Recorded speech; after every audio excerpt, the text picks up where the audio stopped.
Today on Living History, we're speaking with Thomas DuBois. And so when you would cook for people, you would have a couple of dishes that they really, really wanted to try. Coffee was one of the big ones. You would invite people over. The one thing we could all talk over was coffee. You make the instant coffee and the Germans all say, hey, it's passable. And the Chinese would all say, this is terrible. This is, what kind of medicine is this that you have to drink? Today, we're very happy to welcome Thomas DuBois, who arrived in Jinan in Shandong Province in 1992. Thomas is a professor of humanities at Beijing Normal University, and he spent years exploring the kitchens and farms of China. He has written extensively about China's food history and culture, and at one time even enrolled in cooking school in Sichuan Province. His most recent book is China in Seven Banquets, a Flavourful History, which combines his training as a historian and his passion as a cook. We are excited to speak with him today. Thomas DuBois, welcome. Thank you. So what's your favorite Chinese dish? Oh, that's a tough one to start with. Mapo tofu. You didn't expect an answer, did you? No. And the reason mapo tofu is from my time in cooking school in Sichuan. And not just cooking school, actually, in restaurants in Sichuan, because I did sort of intern in a couple of very good restaurant kitchens. High-end places, not the kind of places that you would expect to have mapo tofu. It's the easiest dish in the world. It's the simplest dish in the world. These are places where you spend a lot of money. Mapo tofu, the ingredients cost about 20 yuan. But if you go into a kitchen as a cook, and you want to show off your skills, you make that dish. So it's the Chinese equivalent of making scrambled eggs? Yes, exactly. If you are careful and you know what you're doing and you really have pride in your craft, you will take as much time making mapo tofu as you do making, cooking a $500 fish. That makes total sense. And that has made me a connoisseur of mapo tofu. What's the secret to making good tofu? The secret, one secret to making good mapo tofu, obviously the ingredients, the tofu in particular. There are easy and cheap ways to make tofu, and there are better ways. There is a difference between organic and non-organic. The taste is in the ingredients. There are very few ingredients. It's ground beef, and it should be beef, not pork. The tofu itself. Doubanjiang, the bean paste, and huajiao, the Sichuan peppercorn. That is almost it. There's some ginger and garlic and whatnot, but the key ingredients, it's just those few. So they all have to be good. And doubanjiang, there's doubanjiang and doubanjiang. There's the stuff you get mass-produced. There's the stuff that grandma makes in the courtyard with the recipe that they have passed down for hundreds of years. Tofu, there's the cheap stuff you get in the store. There's homemade stuff you get from a farm. It's a different taste. The Sichuan peppercorn. You can go to a store and buy it, or you can go to a spice market and buy it. It's a different taste. So these really, really small differences, they add up to make an ordinary dish that is perfectly fine if you're using all the store-bought ingredients, or a really special dish if you are making it genuinely from scratch. It's different stuff. How much did you know about that when you came to China in 1992? Nothing. I knew nothing. And even worse than knowing nothing, I didn't know that I knew nothing. I thought I was, because I did undergrad in Chinese studies at a well-known university, particularly for this major. So I came full of confidence, far more confidence than knowledge. And I knew a lot of Chinese culture I went to undergrad in Chicago, and there's a Chinatown there, and there are plenty of Chinese restaurants, and obviously lots and lots of Chinese people, not as many as there are now, and not as diverse as now. But, still, it's not like I had never had any real encounter. I'd been to Taiwan and this kind of thing. So I thought I knew what I was doing, which is always a dangerous proposition. When I got to Jinan, it was just one, I wouldn't call it shock, but one surprise after another. Surprise ingredients, surprise tastes. I thought Chinese food, simply put, was the southern Chinese food that I would have had in Taiwan or would have had in the United States, because most of the immigrants are Cantonese, so most of the food is Cantonese. We're not even talking about authentic or non-authentic. It's just different stuff. So, for example, the very first thing I had in China, the very first dish I had in Jinan, I got to Beijing, somehow managed to get on a train to Jinan, which was a much more difficult prospect than it is now. There was a fist fight, there were tears. I showed up with blood all over my shirt because getting a ticket, it was an athletic experience, let's just put it that way. But I did get to Jinan, and I did get to my school, who thought they were going to come and pick me up in Beijing, and were surprised when I just showed up with a backpack. And then sort of, okay, I'm here, let's see this place. I might have had a couple of, packs of crisps, this kind of thing, just to keep the blood sugar going. But my first real meal was after I got to Jinan. Walked out of the gate of my university. It was a School of Chinese Medicine, which is going to become important later. School of Chinese Medicine, small, kind of not well known, not the center of town, let's put it that way. But there was a big market street right next to it, connecting that university and Shandong Normal University. So the road is called Shandong Normal University Road, Shanshi and all first starting with produce. So you had the meat sellers, and next to them it's the vegetable sellers. On the other side of the street, you have the buildings, and the buildings had people selling pickles, soy sauce, this kind of thing. There was a Xiaoping store, and Shandong Xiaoping is a big thing. Then further down from that, you have cooked food. So the whole thing was probably about 1 kilometer long. It's a decent amount of space. I did not get to, for my first meal, I did not get as far as the cooked food, because the very first person I met was a pork seller and his wife, both surnamed Wang. That's relatively rare. Usually you have different surnames. Both surnamed Wang. And this happened a lot in the 90s, particularly in a smaller city like Jinan. You just stand there. You don't have to do anything. And somebody would come up to you and just say, what are you, what are you doing here? How did you get here? And how do you like the place? I mean, it was friendly. But somebody would come up and make conversation, because just by standing there, you were a walking conversation starter. And, that's good for me, because I do like to meet people.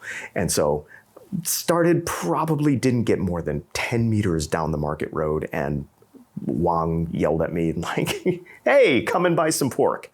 And, it's a big tray, big counter full of giant pieces of raw pork. And so I, sort of started talking. I had Chinese at the time. I had studied for 3 years.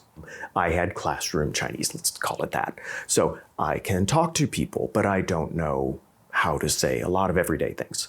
So conversation was there, but it was a little bit, odd, not fluent, let's put it that way. And so we started talking, and then his wife came back, and the three of us started talking, and we decided we were just the best friends in the world. This was an experience I had many times. Best friends in the world. They lived nearby. They closed up their shop early. Pork sellers, by the afternoon, you're out of customers and also out of stock. They closed up a little earlier than usual.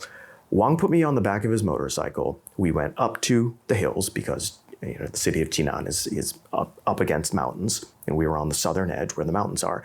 Up into the hills, went to their apartment, and started making jiaozi.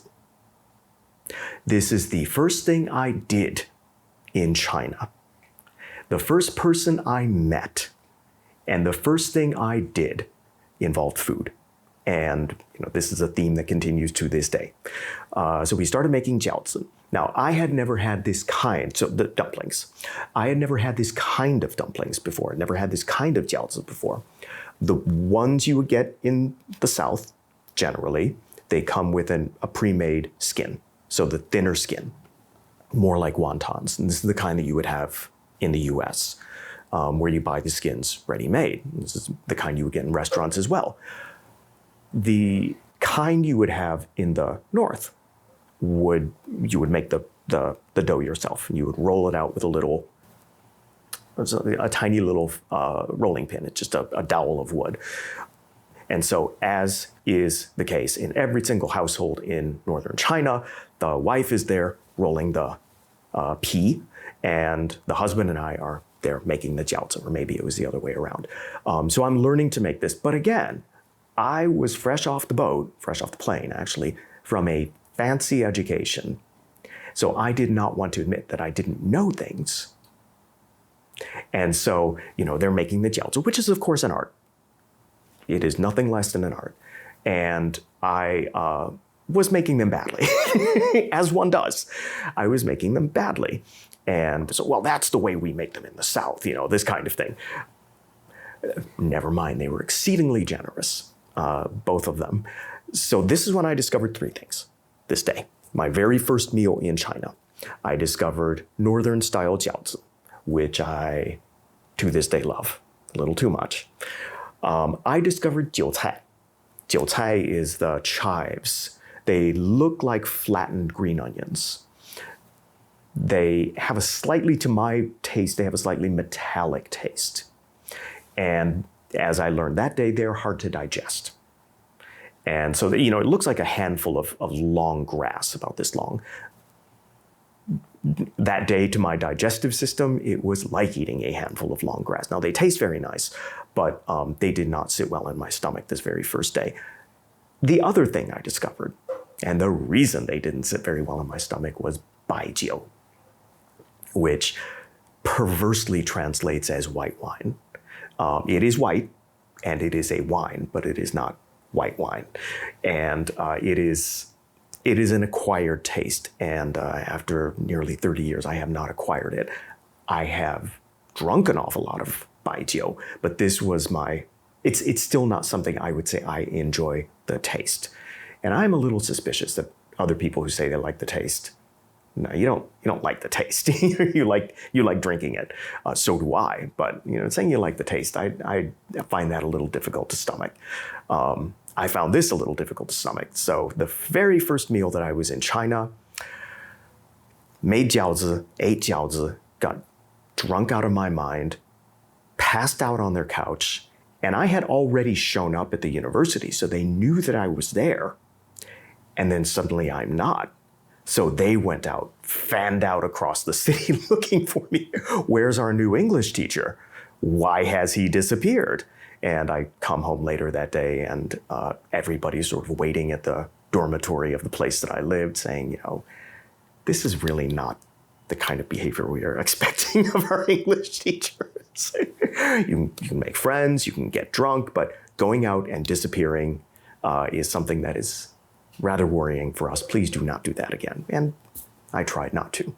At that time, we heard from a lot of people that restaurants were very different. Mm-hmm. I came in 2012, mm-hmm. and everything was about we go to restaurants together, food culture together, and then I learned that it hadn't been like that all the time. Right. What was it like in 1992? Restaurants in the 1990s were different, especially the early 1990s. They were simple. And I think they've lost a lot for losing that simplicity. There are a couple of big steps before we get to 1992. I think the big change came around 2005. That's when everything sort of, the franchises really took off. And you can walk into a restaurant and it's brightly lit and it's shiny. And a few years after that, that's when we started to get the camera in the kitchen. And the kitchen itself is quite nice. That's relatively recent, I would say the past 20 years. Before that, you had a pretty big divide between nice places, and nice places looked very much like a state-run business. The aesthetic of them was big, so the super high ceiling and, lots of tables, maybe not a lot of people. They're the place that you would go for an official banquet, but they weren't necessarily comfortable. That was the aesthetic, and they were the minority, but they were where you would go if you had something important to do or you were an important person. Most people, where they would go, what they would eat, was much more, the restaurant itself was much more ad hoc. So a lot of them were temporary, I think you could call them. So if I go back to my Market Street, you would have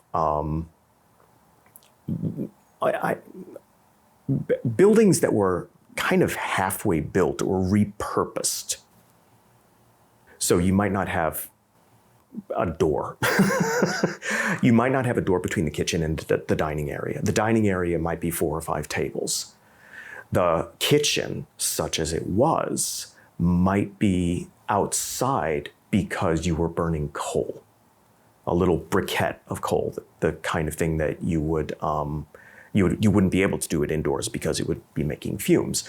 And the stove, what the stove would be an oil drum. This was a very common setup. An oil drum with an arc welded hole in the side, and the briquette went in. And I'm sure they had some other way to get air flowing in. But yeah, the briquette goes in, and then on top of that, you have a permanently set wok. And that was the kitchen. And a lot of, the tables, the sort of the ones you would eat off, the ones you would cook off of, they looked to me like repurposed student desks. Like they had come from a school and there was just some extra stuff and they had thrown them out, and then here we are. This is now our restaurant table. But it was very, very, I don't want to call it camping style, but it was a very rough kind of setup.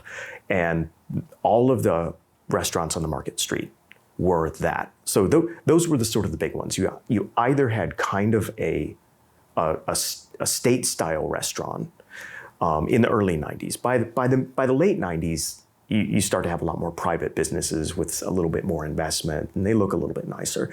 But the early 90s, it was either repurposed state restaurant or repurposed stuff that we had just found lying around, and everything was going to rely on the cook. And the cook knew what he was doing. This is what really impressed me, is that when you had set up, the capital investment in the restaurant was zero. And yet you had wonderful food coming out of these places. They might have a 10-item menu, but everything on that menu was well made. And that also extended into homes. If you would go to somebody's house for dinner, and this is something that I also really liked about the early 90s, people would invite you to their homes for dinner. And they were entirely no self-consciousness about the fact that the kitchen setup is in the stairway. It's not in the house, it's shared with the neighbors, and consisted of literally a camping stove with a can of meiqi or ranqi, natural gas. And when that ran out, the cooking was done. And literally one pan. One pan, usually something that had seen a lot of action. A little container of salt, little container of soy sauce, little bottle of sesame oil, little container of sugar. That was about it. Maybe you would have some cooking wine.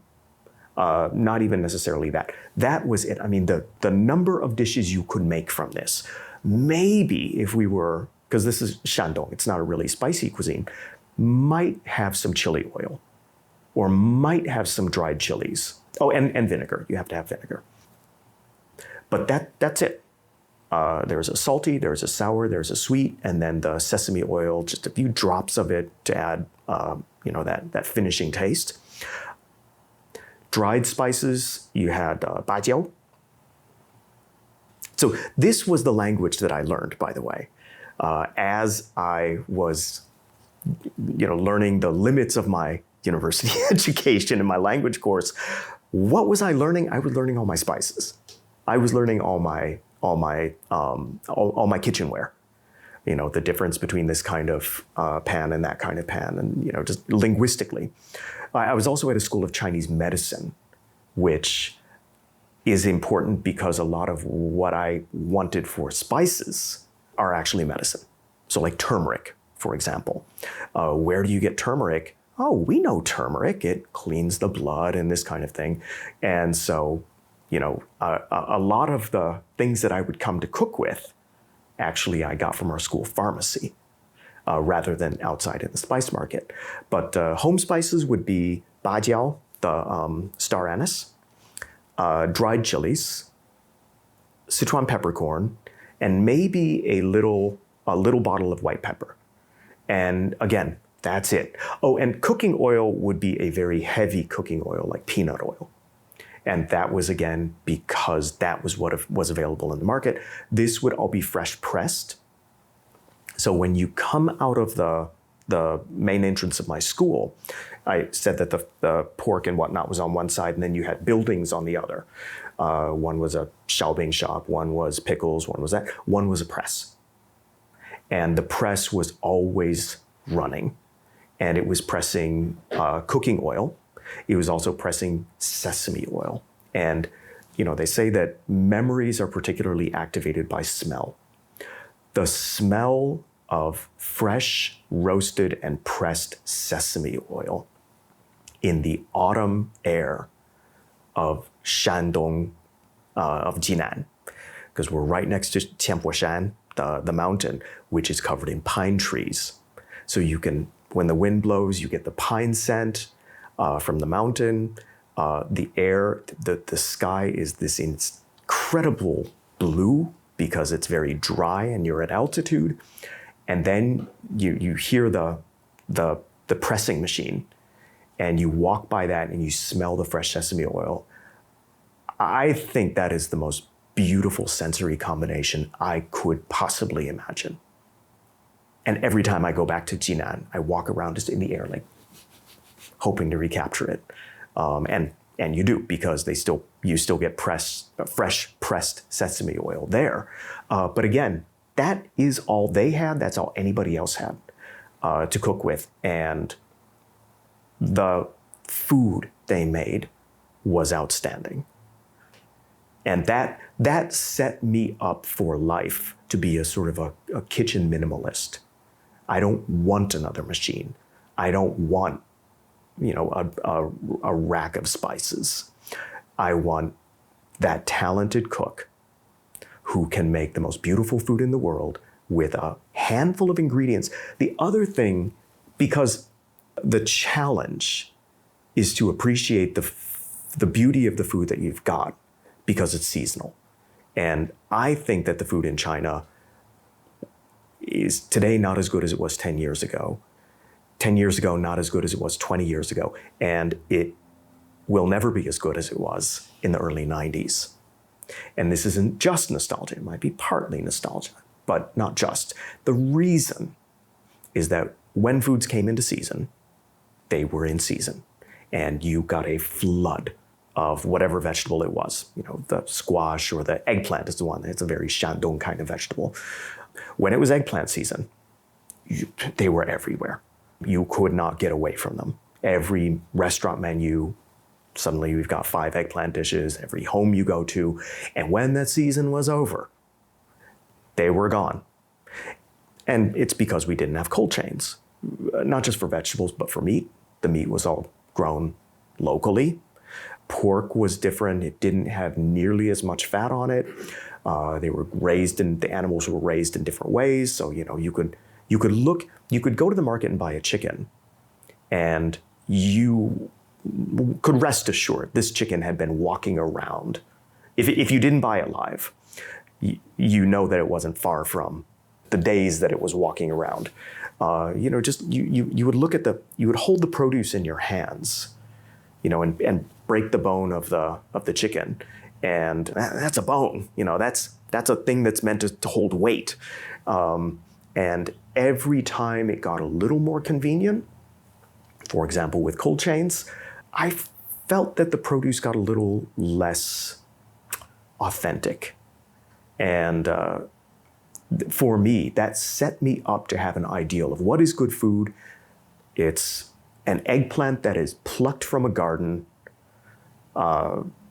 10 miles away, thrown into the back of a military truck, rumbles out to the market. We put them all out on a blanket, grab a nice one, take it home, cook it with salt, sesame oil, and almost nothing else. And it's glorious. Nothing is as good as that. And now, no matter how much you pay, you cannot get it. That's the irony. At this point, we would like to take a moment to tell you about our project. The period between China's opening in 1979 under Deng Xiaoping and the 2010 Shanghai Expo deserves to be remembered. We want to collect the memories that Chinese, Americans, and other foreigners made together during these times.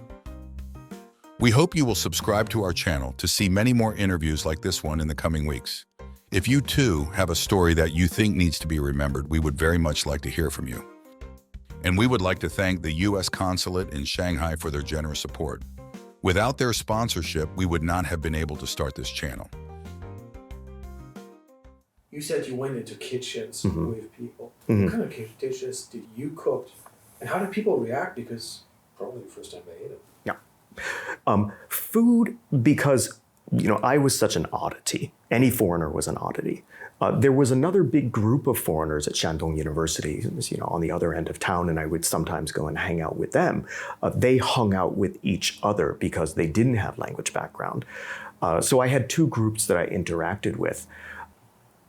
And food was what brought the two groups together. The Chinese diners all had an image of famous foods.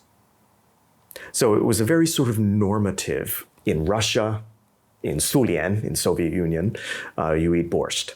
We all know this dish. And it's kind of the idea that we know you eat this, kind of you eat it every day, don't you? It's the association you make. It's a little bit sort of like an iconic food you would have for a holiday. Italy, of course, yi mian, spaghetti. Every day, every meal. That was the expectation. And so when you would cook for people, you would have a couple of dishes that they really, really wanted to try. Coffee was one of the big ones, because this is when instant coffee had really just sort of flooded the market. You would invite people over. You would have this group of friends and this group of friends, maybe some Germans and maybe some Chinese. The one thing we could all talk over was coffee. And so we all sat on the floor together at, say, in a dormitory or somewhere like this, and you make the instant coffee, and the Germans all say, hey, it's passable. And the Chinese would all say, this is terrible. This is, what kind of medicine is this that you have to drink? Food was kind of a similar experience. You would try to make the dishes that they really wanted to have. Now you can get, of course, Italian pasta or Italian-style pasta. That was, again, late 90s that started to show up in markets. Before that, you would have regular noodles, guamian. And these are different stuff. They're softer and whatnot. Of course, there's no cheese. Of course, there's nothing like oregano. But you could get canned tomatoes or canned tomato paste. And so we would have a very...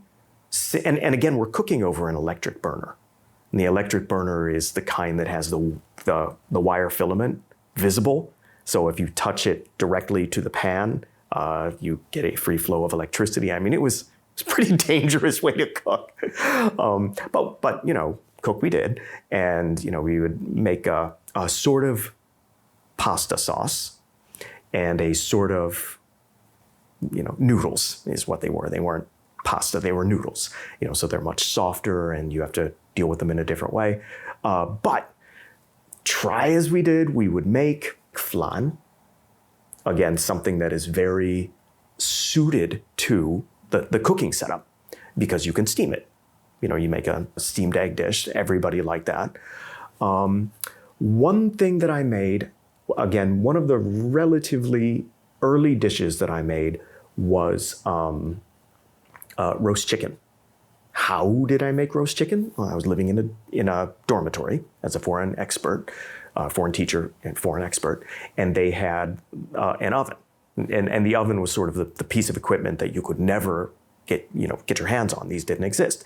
But we did have one in an institutional kitchen. So for Thanksgiving, this is for making the pork belly, with the crispy skin. That's one of the dishes you would make in that. But they had never had a roasted chicken. So I made a bunch of roasted chickens. We invited something like 50 people over for the first Thanksgiving, and we had this in our dining room in our dormitory. And that was a big, I would call it a cultural sharing experience, because food is what people are curious about. When you can share something that is so ordinary of yours with people who really want to try it, you've crossed the bridge. And you've created the bridge and you've crossed it, and everybody, plus the fact that you are cooking for people, they are genuinely moved. It's also a social activity. So I think about that first Thanksgiving. This was in a school of Chinese medicine, so all of my students were doctors. And we wanted to make baked apples, with the sort of, because you could get oatmeal, whole oats, or pressed oats. And so, we came up with the idea to make baked apples. Now, of course, we couldn't get butter. So you sort of fried the oats in oil and pretended that it was butter. It was still not a perfect taste, but you could get cinnamon, because cinnamon is a Chinese medicine. Nutmeg is a Chinese medicine. And apples in Shandong are as plentiful as the birds of the air. This is where they come from. Shandong is a big fruit growing province, so we had no shortage of apples. We had apples, we had brown sugar, because pregnant women need brown sugar to recover. So all these associations I have, cooking ingredients and their medicinal use. This is where it all started, because when you go shopping, you're doing it as a pharmacist. You could get raisins from Xinjiang, apples from Shandong, cinnamon, nutmeg, and of course brown sugar. We have everything. The one thing we didn't have was labor. So we needed to peel about, 20 kilos of apples, because we had a lot of people coming over. That is the most fun you could imagine. You get your students into your dormitory, and we all sit around and peel apples and talk about this and that. And it's just, this kind of experience was so fresh and unique for them, to be sitting with a foreigner making this strange food that I'm pretty sure I'm gonna like it. I like these tastes and I like this experience. So that was really sort of, I don't want to say tilling virgin soil, because it was so new and everybody has their little cup of instant coffee that they're all pretending to like, with milk powder, because you couldn't get fresh milk. And they don't like it, but they're having a great time nevertheless. Tell me about that. Instant coffee, these came in probably around 1990, before I had shown up.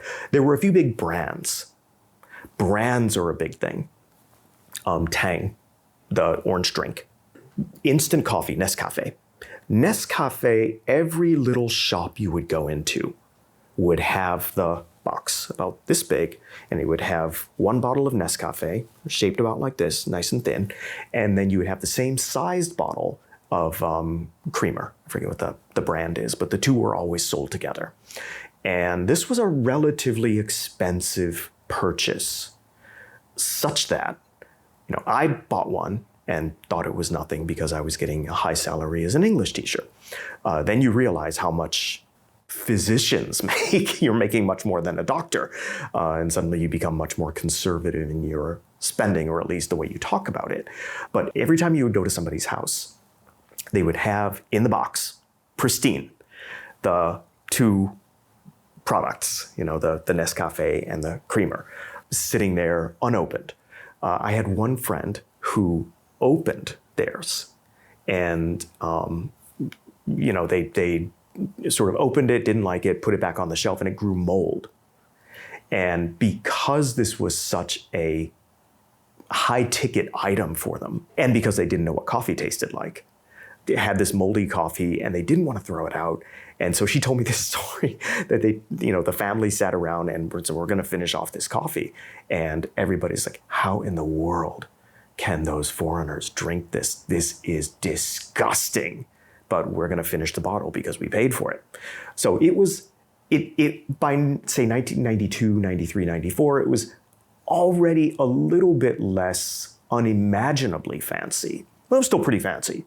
So the idea that you could just invite your students over and everybody gets a cup of this stuff is, hospitality to a very high degree. It's also something that I saw with a lot of, particularly the Europeans.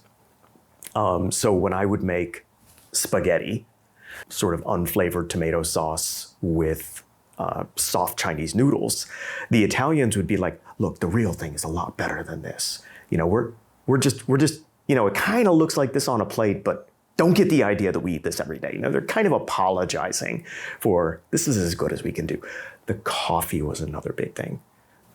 I remember the Italians, you could always tell the Italian students because they had the sense to bring their own coffee from home. Plus the little coffee maker, always tied to the outside of the backpack. And, if we would have some Chinese friends over and they would say, here, have some coffee, and mix up the Nescafe, they would like, get this garbage out of here. We're going to show you real coffee. Stop polluting the reputation of our culture with this Nescafe garbage. When I finally did have my first brewed coffee, I remember the place, I remember the date. It was early 1993 because I came in 92, stayed in Jinan, which was, again, a very big village, I think is what we would call it. Coffee was unimaginable, nothing like franchise restaurants. But then I went to Shanghai at New Year. So it would have been around, late January, February. And they had McDonald's, which, oh boy. I was not very keen to have a McDonald's burger. I didn't miss that. I didn't miss cheese. But I did order a coffee. And that McDonald's is still there. It's on Nanjing Lu. And I've been there a couple of times. And it was downstairs. And I ordered my coffee and I sat there by myself and drank McDonald's brewed coffee, which isn't great, but it isn't terrible, but it is coffee. And I cried. I just sat there with my little cup of coffee, crying out of sheer joy to have coffee. Not the stuff that I had been drinking in large amounts, but not enjoying one single bit. And at that point, I would say that I was homesick, but I realized that there are certain tastes that can really set you off, and coffee is one. Olive oil is the other. I find it very interesting that the appreciation for coffee has changed so much in China. Yes. It's super popular. So early 90s, it was Nescafe. Late 90s, because I was living in Tianjin in 1997, 98, you had fast food coffee. So you've got McDonald's everywhere. People still didn't have coffee at home. It was still hard to buy coffee beans, but you could get brewed coffee and the little cup of the creamer pretty easy. Those were now, I think at that point, Tianjin had maybe 7 or 8 of them. So they were pretty ordinary. Starbucks, the first one I saw was in 1999 not 1999, a little bit later. It was 1999 in Tianjin. And the cost of the coffee was well beyond what a normal person would pay. Unlike fast food. I think it was something like 40 yuan, and that's a meal. And this is for 1 cup of coffee. And so I remember seeing this Starbucks and thinking, you people are fools. Nobody's going to pay this. Fast forward a few years, people are more able to pay for something like coffee. But the idea of a coffee culture really taking off, I would say that caught me by surprise, a very pleasant surprise.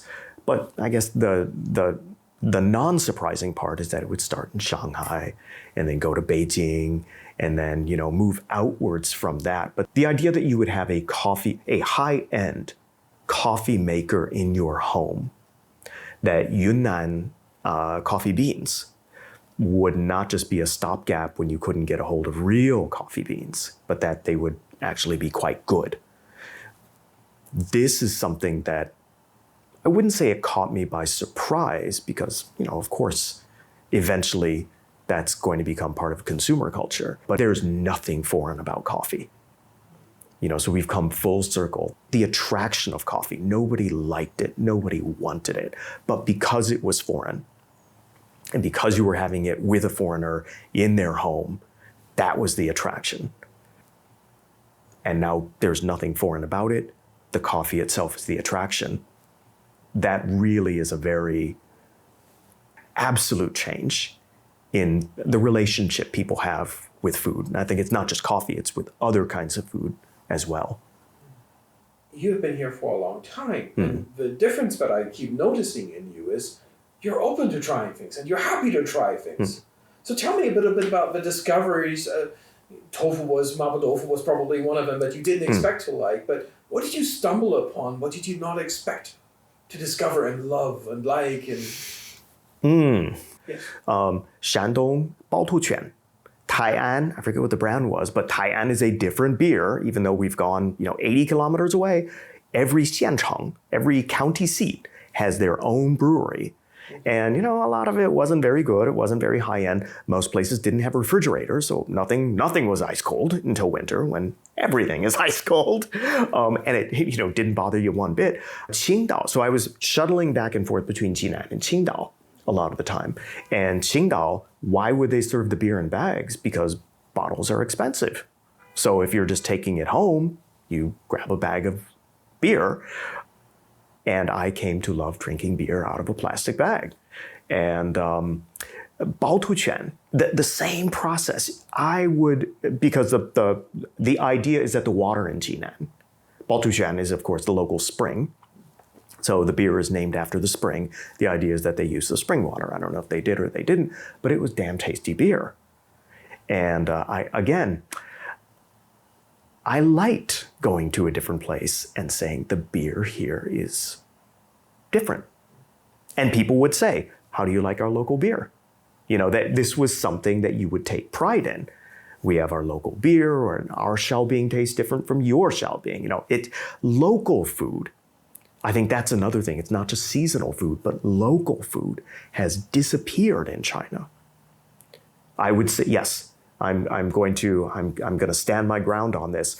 China has lost most of its local food. And when I say local food, I don't mean Sichuan food versus Shandong food. I mean this place in Shandong. Every place has their own kind of way to make jiangyou, their own way to make fermented beans, their own way to make wine, their own way to make beer. And it's a little bit different taste, and the locals can taste it. Now, this is the real price of cold chains. Every time something gets a little more convenient, it gets a little more uniform. And to my mind, it gets a little more crappy because it gets a little more processed and a little less original and a little less local. You lose something of the soul of the food. Every time it gets more convenient, it just becomes less food. Did Jinan already have Western chefs when you got there? Like, how did foreign food culture arrive? I was in Jinan in particular. I was foreign cuisine, all of it. 100% of the foreign food was meat, personally. And so that was what was so much fun about getting, particularly my Chinese friends. And my European friends were homesick, so they wanted me to come and cook. My Chinese friends were it was so new and so interesting. And they took an invitation very seriously. So my very good friend at the time, her name was Chen Ping. She was a doctor at the medicine university. And I would go to her house and cook for her husband and her daughter and some guests. And we would cook together. And I would say every good memory I have is somehow connected to that. And Chen Ping would make a few Chinese dishes. I would make a few of my dishes. And that would be dinner. And this was something that, I would do once a week. But we would always start by going to the market together. So we would walk around and see what's there. And I mean, this is the way I would cook with my mother. You would go to the market and say, what would you like to dinner? What would you like to have for dinner? Well, what looks good? And say, well, these eggplant look good, but they're a little expensive. Okay, let's skip these and let's look at these. Oh, well, I see we have some 西葫芦. How do you cook 西葫芦? Oh, that's interesting because we cook these at home too. And we cook them this way, and you would have a conversation. And cooking dinner would start in the morning. And then we would go back and we would sit down and we would have some tea and we would say, how do you cook these? Okay, we're going to do this. You're going to cook these dishes because I really like the way you make this. I really like the way you make this this one dish, these chili peppers or this pork or what have you. You make these, and then I'm going to make this Arabic dish. And I think they're going to be a good match.